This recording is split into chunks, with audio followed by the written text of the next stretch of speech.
Hello friends. तो ये MCQ के जो आपके एग्ज़ाम में आए थे, ओके, ये आपके एग्ज़ाम में आए थे नवंबर 2020 में, राइट। तो ये एक मेरे फ्रेंड ने बनाए थे एमसीक्यू।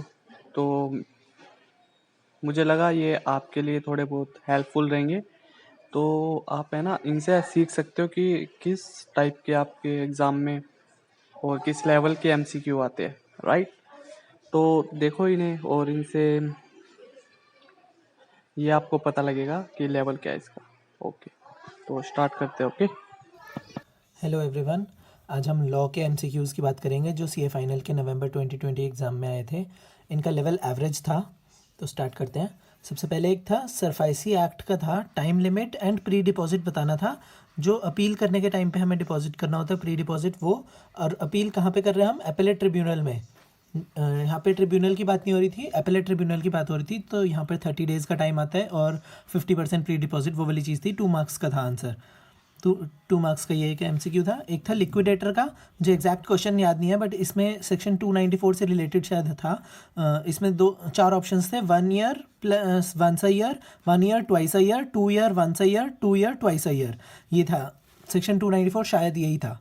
फिर उसके बाद एक इंटीग्रेटेड केस था अमेलगमेशन से रिलेटेड। इसके 2-3 क्वेश्चंस थे, शायद 2 या 3 क्वेश्चंस थे।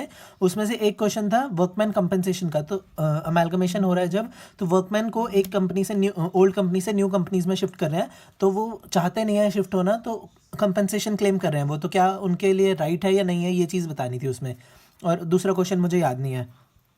फिर when can ROC declare company as inactive, ये सेक्शन 455 का एक क्वेश्चन था। इस क्वेश्चन में क्या था कि 2017-18 की फाइनेंशियल स्टेटमेंट्स फाइल नहीं करी हुई थी। ये ऑलरेडी उन्होंने बता दिया था कि 2017-18 की फाइनेंशियल स्टेटमेंट फाइल नहीं हुई है। और 2000 मतलब ऑप्शंस में ये था कि कब कब आरओसी डिक्लेयर करेगा इनएक्टिव एज कंपनी को। तो उसके लिए 2018-19 के बाद, 2018-19 की फाइनेंशियल स्टेटमेंट्स जब फाइल नहीं करेंगे उसके बाद करेगा, या फिर 2 साल की जब नहीं करेंगे, मतलब 19-20 भी साथ में आ जाएगा वो, या फिर 3 साल करेंगे, या फिर नहीं कर सकता डिक्लेयर। ऐसे 4 ऑप्शंस थे, तो उसमें से हमें बताना था। उसके बाद एक और इंटीग्रेटेड केस था, ये बहुत अच्छा था। इसमें था एक कंपनी के ना 12 डायरेक्टर्स थे और उन्होंने एक मीटिंग डिसाइड करी थी। मीटिंग का टाइम रखा था 2 PM का। और ऐसा था कि 2 डायरेक्टर्स आउट ऑफ स्टेशन जा रहे हैं, 2 डायरेक्टर्स आउट ऑफ इंडिया जा रहे हैं, और 2 डायरेक्टर्स बीमार हैं, 2 अटेंड नहीं कर सकते। एक है उसकी मम्मी बीमार थी, और लेकिन उसने कहा था कि मैं वीडियो कॉल से अटेंड कर लूँगा। और 2 डायरेक्टर्स ने ऐसे था कि मतलब बाहर से इंडिया आ रहे हैं और उनकी फ़्लाइट डिले हो गई थी। तो उनकी फ़्लाइट जो डिले हुई थी वो ऐसे हुई थी कि मतलब 2 PM तक वो नहीं पहुंच पाएंगे मीटिंग पे। ऐसा बता दिया था उन्होंने कि फ़्लाइट इंडिया में ही 5 PM पर आएगी, तो वो शाम को अटेंड कर सकते हैं।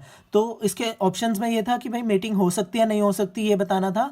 और होगी तो शाम को होगी, या फिर मीटिंग एडजर्न हो जाएगी कोरम, लैक ऑफ कोरम की वजह से। तो ऐसी चीज़ें थी। इसका क्वेश्चन था ये क्वेश्चन था, बहुत अच्छा था। और इसके अलावा भी इंटीग्रेटेड केस में 2 क्वेश्चन इसके अलावा और भी थे, वो मुझे अच्छे से याद नहीं है। और एक क्वेश्चन था वुमेन डायरेक्टर का, कि वुमेन डायरेक्टर को कौन सी कंपनी चूज करनी चाहिए जहाँ पे मैंडेटरी है कि वुमेन डायरेक्टर एक होनी चाहिए। तो वो 3 कंपनीज बता दी थी, 3 में से कौन सी कंपनी वो सिलेक्ट करेगी, ये बताना था हमें। बेसिकली लिस्टेड वाली कंपनी और जो लिमिट्स होती हैं वो चेक करनी थी हमने।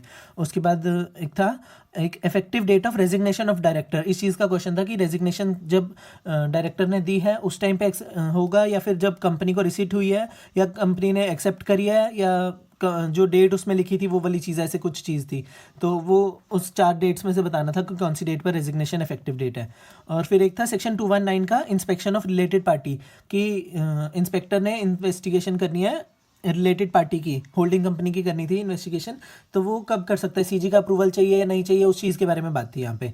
और एक था cognizance of offence on complaint by, अब रिटर्न कंप्लेंट चाहिए होती है किस चीज़ की, किसकी चाहिए, शेयर होल्डर की या फिर आरओसी की या गवर्नमेंट ऑफिशियल की, किसकी चाहिए, ऑल ऑफ द अबव ऐसे करके था ऑप्शन। और ये मतलब मिसलेनियस वाले चैप्टर में है, इजीली मिल जाएगा। वो सबसे लंबा वाला ऑप्शन था एक आंसर, मतलब चारों पॉइंट्स जिसमें कवर हो रहे थे, ऐसा था।